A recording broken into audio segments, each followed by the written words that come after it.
নমস্কার, আমার নতুন একটি ভিডিওতে আপনাদের প্রত্যেককে স্বাগত জানাই।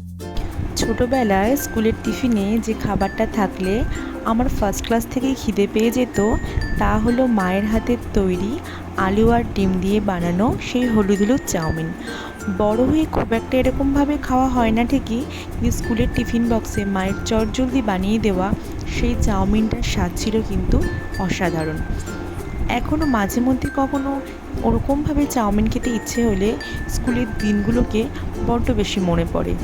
টিফিন খুলে এরকম পছন্দের টিফিন দেখেই মনটা একদম ভালো হয়ে যেত, আর সাথে ছিল বন্ধুদের এক রাস আনন্দ। সত্যি আলাদা একটা ইমোশান ছিল দিনগুলোর মধ্যে, যা আজকালকার অনেক আনন্দকে হার মানিয়ে দেবে।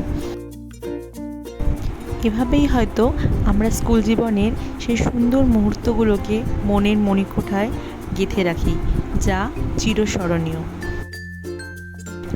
আশা করি আপনাদের প্রত্যেকের ভিডিওটা ভালো লেগেছে। যদি ভালো লেগে থাকে অবশ্যই ছেড়ে যাওয়ার আগে একটা লাইক, কমেন্ট এন্ড শেয়ার করতে ভুলবেন না। তো আজকের মতো টাটা।